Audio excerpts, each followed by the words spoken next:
let's go. Let's go. We are ready. We are so.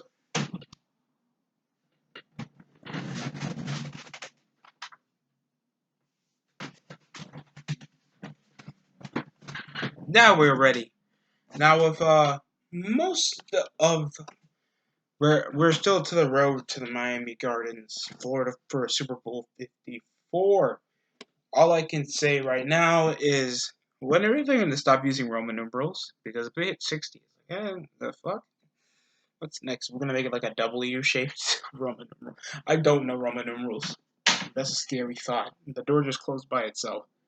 Okay, the Ravens lead up with the first seed behind the Patriots after they lost two straight. With the Ravens only 12 of 2, the Steelers are falling up good with a 6 seed next to the Bills that are 5th, next to the Chiefs that are 3rd, and the Texans that are 4th.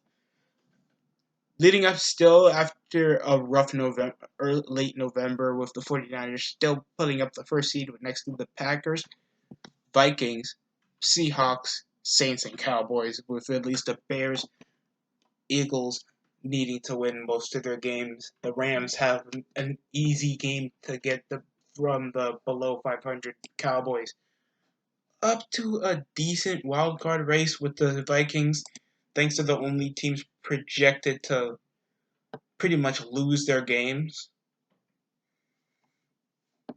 There's, of course, the Browns, Colts, Raiders, and Broncos that are still playoff contenders.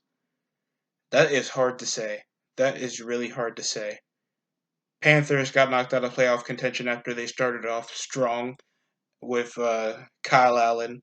They noticed that Christian McCaffrey was the premier sense of offense, and then come off Kyle Allen falling out, and then losing against your division rival.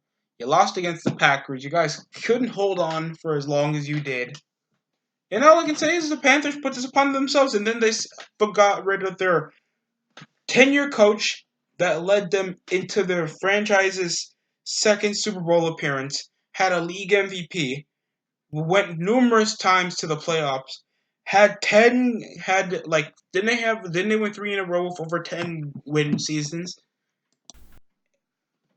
And all they can do is it's not working because Ron Rivera works well uh with Cam Newton, so obviously that means we're screwed. Then they fall out. I understand that you guys need a bit of a culture change, but the offense works in a way, and the defense was doing all right. And I don't feel like this Panthers team needs that much to get rid of a name like Ron Rivera that a team immediately would sweep up out of the ashes come the offseason. There was no need to release Ron Rivera.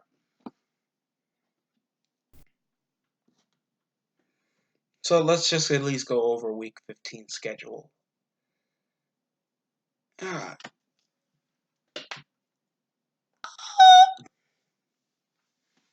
Right now, the Ravens beat on Thursday Night Football a 21-42 victory with Gus Edwards and Mark Ingram chucking over the ball, and pretty much Lamar Jackson. This was pretty much easy mode. He just rushed out the defense as much as he could. He did well against Buffalo the previous week, but by God, he's like pimp slapping. I knew this was going to be an easy win, but the way he played, it was like, fuck me. Why are we watching this team play? Patriots, Bengals, Patriots. Buccaneers, Lions. Would it kill me if I said maybe the Lions? The Bucks, because I feel like they're going to be a bit more off the scoring side. Jameis Winston kind of puts the pretty much the illegitimate offense to himself. He can't throw the football consistently. So pretty much this will be his own doing. And the Lions are not that good on the secondary side of the ball. They already lost most of their pass rushers, so they're kind of screwed in the first place. Then we got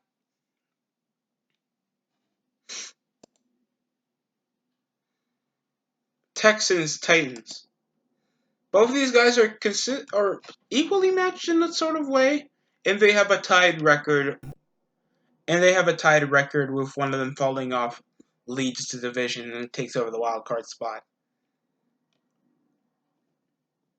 I want to say it's going to be the Texans winning because they performed well, but they lost to the Broncos after beating the Patriots the week before, and their defense have kind of fallen off after J.J. Watt's injury, leaving them in the 25th, while the Titans been falling up with a good quarterback and getting some pretty good wins. So all I could say is it's going to be the Titans. They have a more reliable O-line if they couldn't stop a quarterback for their lives. And thanks Tannehill can do more than a pocket passer, it's going to be rough to stop the Titans. Next up, Broncos and Chiefs. AFC East divisional rivalry match, and all I can say is the Chiefs are just going to win. At least the Broncos are going to put up a bit of a fight. Maybe just a few late quarter touchdowns. This game is already set up to fail, and all I can say is fuck off, Broncos. Why are you guys still in the playoff race? You guys are not even the home field advantage in 28-degree weather. You're in Arrowhead, and you're the weakest passing defense in the passing team in the league. Drew Lock at least doing something with Cortland Sutton and Philip Lindsay somewhat getting something. Royce Freeman, you can get a few rushing touchdowns. There's no chance in the hell you guys are passing that football. And that's going to be the weakest point of you guys losing to Pat Mahomes. So, at least a 21 or 17-point game. Next up, Dolphins-Giants. And all I can say is finally a decent win in the Tank Bowl, with both of these teams being the worst at almost everything, and the Giants taking over 2 out of 3 wins. And the last time they played off against Giants was August 2016, the off season, where they got pimp slapped. But the real game was on December 14th, 2015, the last real game, and it was a 31-24 game when the Giants were a playoff contender. Now they've fallen off in a 2-win season, playing off against a better passing offense. Thanks, Ryan Fitzpatrick can do well, and they lost Drake. They lost Minka Fitzpatrick. They lost everything that made them at least potential, and the most you got is Josh Rosen and maybe a chance to tank for the top quarterback of the draft. That's injured currently, so pretty much the high expectations for the Dolphins. Tank has fallen off, but you guys are still the worst team in the NFL, so I'll give you that much. You guys are still in the race with the Bengals that are pretty terrible. So all I can say is this. If you guys can beat the Giants, it wouldn't surprise me, and at least it would get you guys at least farther to the tank. The Giants are terrible, but at least they have potential of the passing game, and they have Saquon. At least they have game-changing threats that will stop. Their secondary is crap, but potential as well. Put. Except that Janoris Jenkins thing. That was terrible. Jesus Christ. You waived him after just calling somebody retarded? That is pretty dumb in my suggestion. They already have incompetent front office. We already know the history with Ben McAdoo and the terrible coaching progress. It's kind of worse, equally bad as how the front office deal with the Jets. So, I'm not going to blame it up to this much because I know the Giants can do worse. Next up, Redskins are in the Eagles face off against the Redskins, and the Eagles need this win to stay up a game above the Cowboys if they lose against the Rams tomorrow. And all I can say is, oh God, the Rams the Eagles better pull. They haven't played them since week 1. And they got pimp slapped in the choke job. With the best thing is Vernon Davis is out. Most of your offense is out. Darius Guice, Dwayne Haskins, and maybe they're going to start Colt McCoy. Oh my God, this team sucks. If you guys somehow lose, and you guys performed well, but you guys beat the freaking Giants, that's like winning a fist fight against a special needs midget. with one leg. That is incredibly brutal to say. Why did I say that? Still,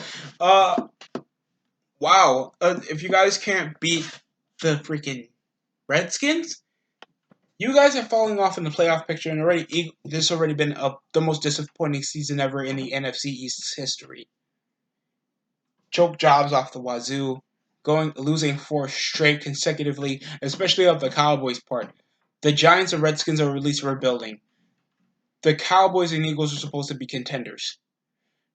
At least sub 500 at best, and that could have been like week 11. That could have been an excuse. You guys are 6-7 in week 15 of the season, and you guys are facing off against a team you guys been pimp slapping for the last 2 seasons. So there's no excuse of how you guys can lose to the Redskins.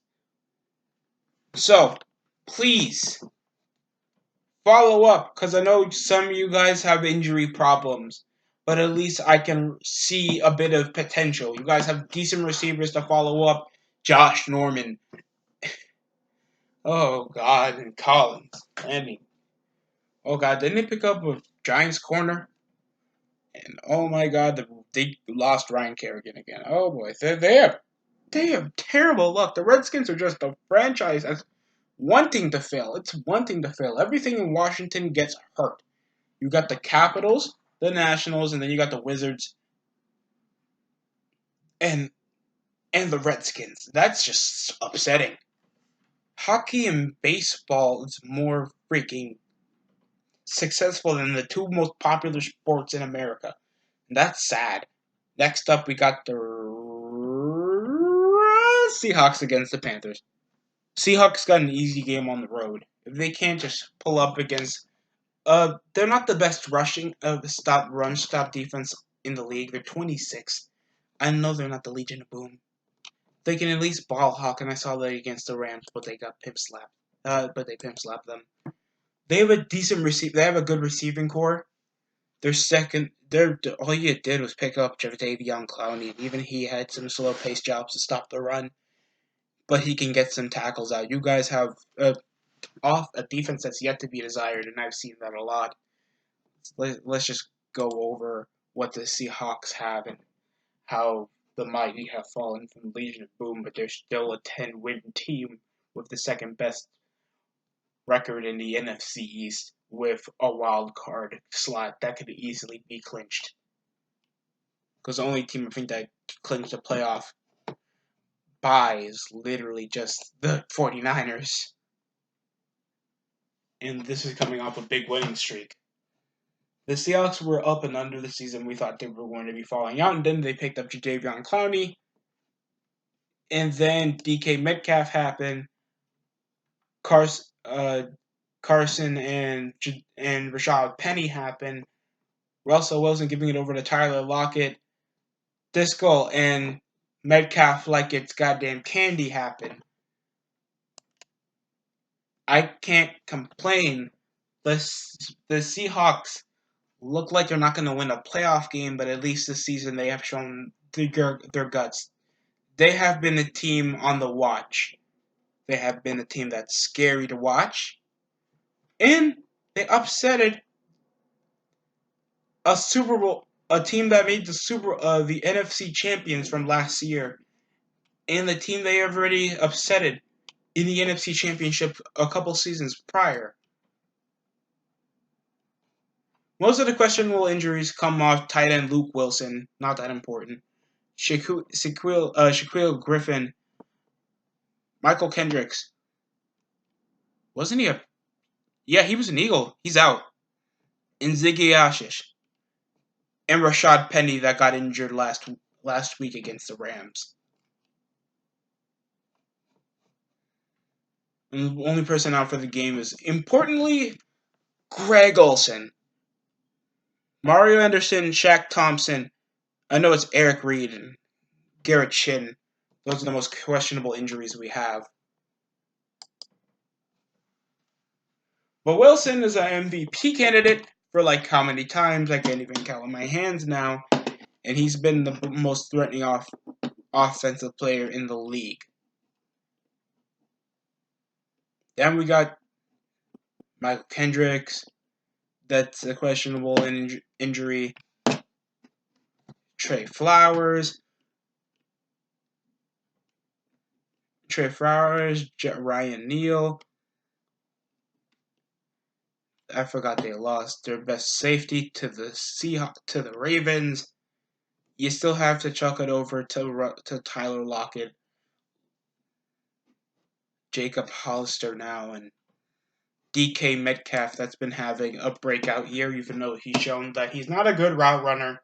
He'll use his size to his advantage, and he'll just get up for any catches he can. He's not even having an 1,000-yard season, but he's still the premier receiver for the team. He's getting a consistent 6 receptions over 10 to 12 yards, and he's shown some breakout games, especially his game against the Buccaneers where he was 123 with a 53 long with a touchdown.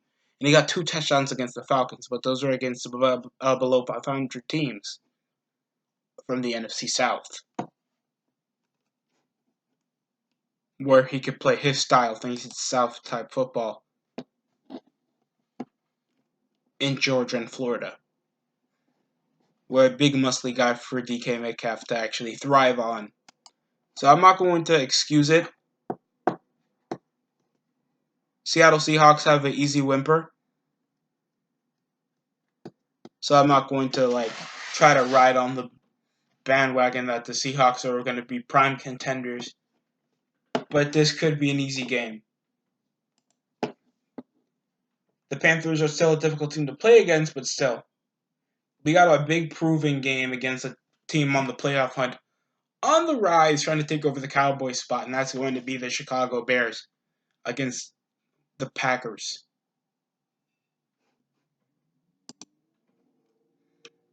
Going over Jadeveon Clowney's stats, it's not that impressive as I thought. I mean, he still did do good. 1 interception, 20 tackles, 3 sacks, and a couple forced fumbles. He just missed the Eagles game. Jesus Christ, how many snaps he got to play? He didn't. Oh, wow. It's not that impressive as I hoped. It's like basic role-playing linebacker stats. Now let's go over the Chicago Bears that's been pulling up after Thanksgiving. 9th ranked defense. Actually utilized rushing. And after what they did to the Dallas Cowboys, and how they're following up after another breakout victory, another 7-6 in the NFC North, they are finally getting together to make a real football team. And I have to say, it's finally taking its minute. Now they gotta go up to Lambeau Field in Week 15 playoff hunt. Holy shit, this is gonna be scary football. Especially when Aaron Rodgers is gonna be blitzed out the wazoo, thanks you have to deal with Akeem Hicks. Clinton Dix. Pretty much the same, but at least Mitchell Trubisky's a bit more warmed up now. More mature off the offensive front. More receivers are gonna be more easy to get through out the field. It's gonna be just better because it felt like the Bears weren't ready. It felt like the Bears weren't actually prepared. It didn't look like they wanted to play football week 1. Mind you, it was week 1 on a Thursday. The Packers were obviously a better team, but still. Now you got Tyreek Cohen having a dual threat great season. Anthony Miller, Riley Ridley, bro. And Mitchell Trubisky has been plussing out, and he actually is using his legs. I forgot Tyreek Cohen still doesn't have a touchdown this season. And that's freaking weird. He's without any touchdowns. He didn't even break 300 yards. The dude has barely done anything but just been used as a 3rd down fodder with a crappy O-line.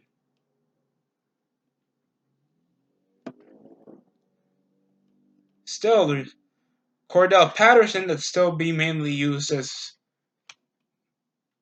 just a special team fodder. Allen Robinson that's playing well from the Jacksonville Jaguars, if you remember. Anthony Miller and Riley Ridley that's basically the threat with just utilizing Taylor Gabriel as a slot. But pretty much this team, this part of the team pretty much defines the Bears' chances of beating the Packers, and it comes off their defense. Their offense just needs to edge out and make sure they get at least a couple field goals and save the game, because the Bears are going to be screwed. It's either they're just going to lose, because as much as I like Roy Robertson Harris, I like Eddie Goldman. He plays well. Khalil Mack, Danny Trevathan, Kyle Fuller. That's good at getting interceptions. Eddie Jackson and Prince Amukamara with Kevin Tolliver. I like these dudes. They can they can deflect a couple passes. I'm not gonna say that they're gonna get picks. They are gonna lose to the Packers. I don't see any prime injuries that are gonna play a huge factor on this team. Even if they do, it's gonna be a small margin. I see no injuries. Let's just look at the injuries right now that are gonna play a factor.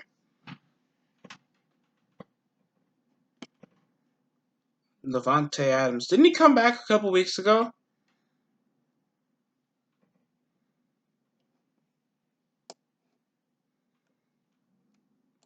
The only guy is Jimmy Graham that hasn't been performing, and Kevin King.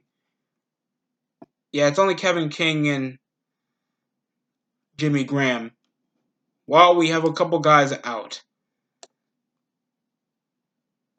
Yeah, Taylor Gabriel's out. Bobby Mashy's out. Danny Trevathan is out. That's a good pass rusher. And of course, Ben Buckhaker was out, even though he hasn't been getting much catches, so it's not that basic. It's going to be an easy win for the Packers. So I'm going to give the Packers at least a 10-14 game win against the Bears, because I still think they're going to slow them down. They're just not going to be as comfortable as the Bears hoped for, because the Bears are incompetent and they've been having rough games. Like, you guys even lost against the Raiders that one game that I wouldn't accept. So, yeah, and the Raiders are still in the playoff hunt, and that shocks me. Next, we got Vikings-Chargers. Chargers are below 500, and yet they are top ranked as the number 10 offense, the number 4 defense, passing offense, and a rush, and only 22nd in rushing. Melvin Gordon is shit, and he had a terrible low line. He can barely rush out the pocket if he wanted to with all his heart. And I like the Chargers defense, and I told you before that I had complete faith that the Chargers would make it over the playoffs and at least make it second best and scratch wild card. That doesn't seem to be the factor against the top-ranking defense in the league. And on paper, is a better team than the Chargers. Thanks, they actually have an offense. And we're not going to just chuck it over to Keenan Allen most of our plays, and we've been only playing competitively for the last few games because we've been playing off against crap.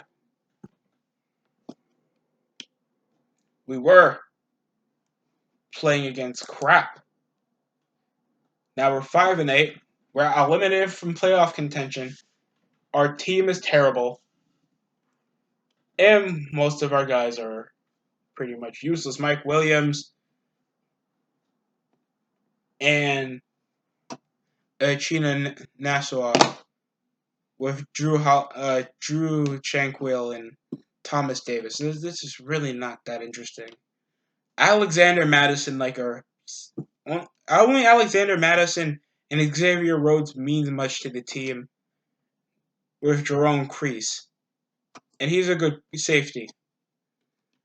But it's only Xavier Rhodes that's a shutdown corner that's going to be questionable to come out from the field. And Alexander Madison have been having some blowout performances when they needed them the most, when they didn't need Dalvin Cook. So all I can give you is a decent 35 to 7 sweep. There's no chance in hell.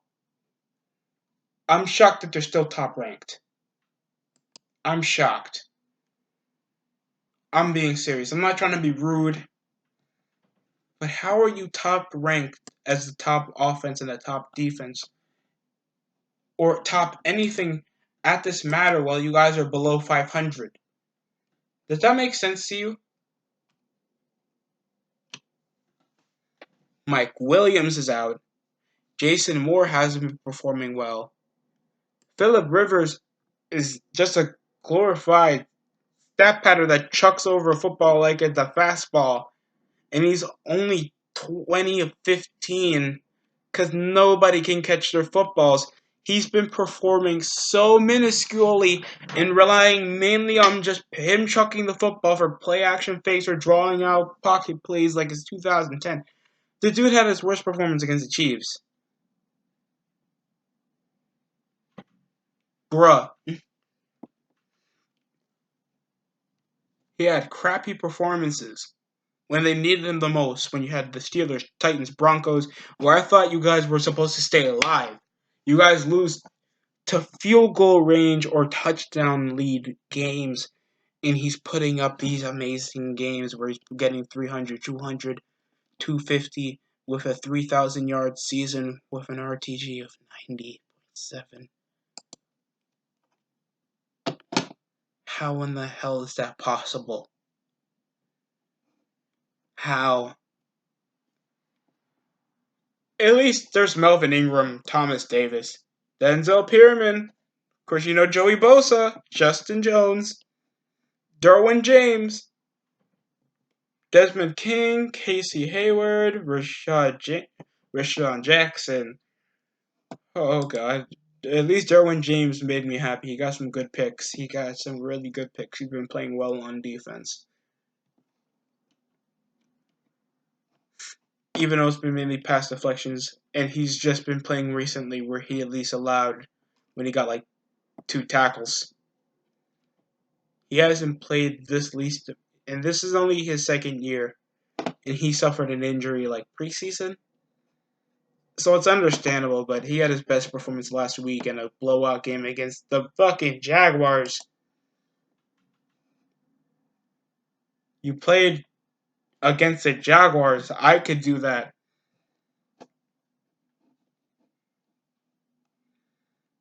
But Derwin James is okay, and I thought it was going to be a breakout season until the injury happened. So shocking. But what you going to do? Next up, we were just talking about the Jaguars, and now we get the Jaguars against the Raiders. Raiders should pimp slap them and keep their playoff hopes somewhat alive, unless maybe the Broncos win. But the Raiders been oh god, they shut the shit down out of the Jaguars. Contrastedly worse team, but they're 6-7, following up short third they're like second in the AFC West, with the Chargers following suit with them eliminated from the playoff contention, and the Broncos are following third. And the Jaguars are absolute shit. Thanks all they have is DJ Clark. They could literally just start Gardner Minshew to give him some more experience points before somebody signs him later in the offseason. And I don't know. I really don't care. Raiders win. Next up, Browns need this as much as anything. You face off against the worst defense in the league. I complained about this once in my other video. You have a crappy coach that doesn't know how these players work, especially skill players. Your quarterback is offensively inept, and I think his O-line has been leaving him suit to just throw midfield. But at least you're working with the worst defense in the league. But you lost Myles Garrett, and that's going to be rough. Because other than that, you guys have like very little pass rushers.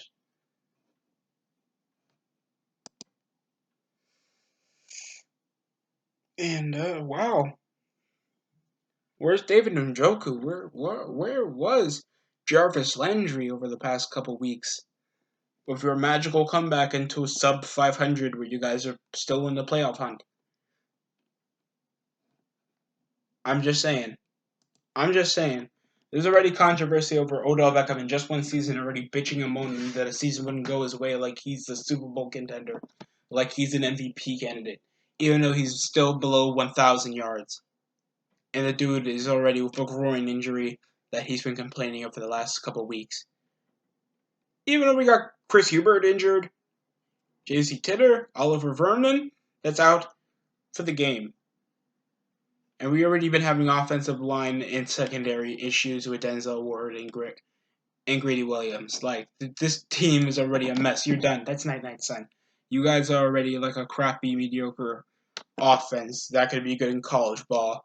And I'm shocked that it took this long for you assholes to actually gain at least a 3 or 2 game winning streak after like Gardner Minshew stopped starting because Nick Chubb been kind of carrying your football team with Baker Mayfield following suit and having maybe the worst sophomore season I've seen in a minute.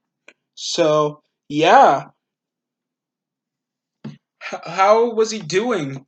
The sophomore, the 6'1" quarterback is about 3,000 yards in with a 15 of 16 with a 7 with at least an above average RTG. He's just shit. He's following out the pocket. He's so crap. His offensive line is crap. And it just comes off him playing play action and thinking he can give it over the short until he's ready. He'll give it up to the deep so he can give it over to Jarvis Landry or David Njoku and sometimes Odell Beckham. And that's a scary mental process to think of a head coach. Because how in the hell is he getting fucking 18 to 30? He comes from 18 to 32 to a 27 of 42 against the fucking Broncos, one of the better defenses. And then they follow suit of a 4-game losing streak. And only getting competitive enough against shocker upsets. Against the Bills, the Steelers, and somehow the Dolphins. Because I thought they were going to win that game because I was low on expectations. And then upsetting the Broncos. Again. The Bengals. Shockingly. I had low expectations for this Browns team because they're so inconsistent. They don't follow a scheme well that's so super simplistic. So yeah, I hate the Browns. And they're going to lose to the... Oh god, they better lose to the Cardinals. Jesus. This season's done. Next up, Rams, Cowboys. I already have a huge complaint on the Cowboys, so I'm going to just leave it over to the Rams to just pimp slap the Cowboys out of the playoffs. Because they're already an insult to me. 49ers, Falcons. Falcons are trash, but their offense have been getting better. Moving out the pocket, it seems like Matty Ice has been playing well after his big resurgence game against the Panthers and knocking them out of the playoff hunt. Moving out the pocket, we have been having a couple injuries ourselves with Kittle, Dede, and I forgot somebody else, but wow. Facing off against the Falcons, it always brings me memories. Because the last time we saw them, they pimp slapped us in 2016 season 41-13, and then they come off. I think it was like 2012 NFC Championship game where we got when we upset them again to make it to the Super Bowl. So yeah, it's just a lot of history. But this team is below 500. They're still trash on the secondary bound. They're not that much of a scoring threat like the Saints were. And this is our second NFC South team we played against in a row, so I don't care. Primetime football, Bills, Steelers. What's wrong with you? It's the fucking Bills. What's wrong with you? What's wrong with you? Someone tell me. You actually think that the Bills are going to win? You're fucking with me. You're fucking with me. You're fucking with me. You think the Bills are going to lose against the goddamn Steelers? Your defense is hurt.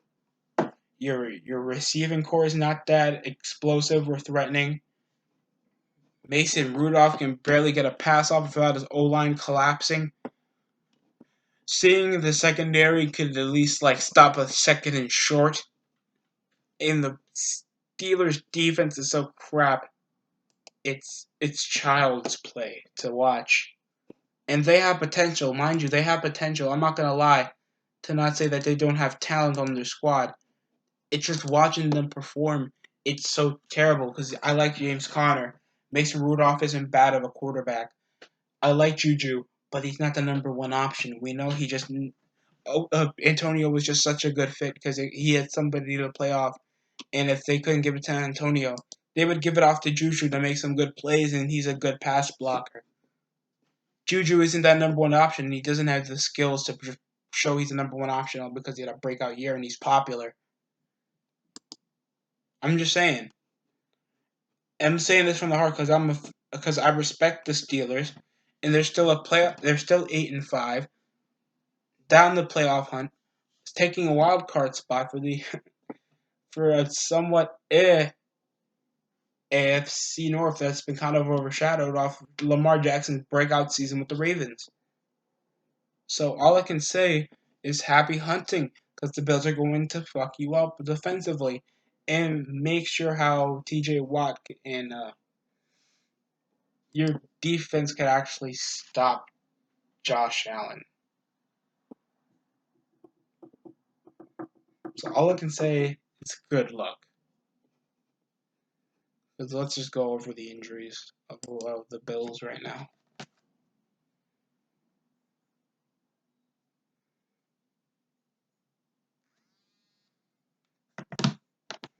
Right now, Juju's out. Oh, okay. James Conner's questionable. Holy crap, that's tough. That's rough. And Vance McDonald, their tight end. Ooh, yeah, you're done. You're done, son.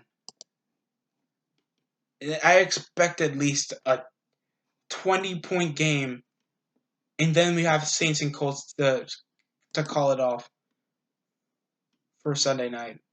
For Monday Night Football. In a decent average weather in the Superdome, just for a decent little matchup.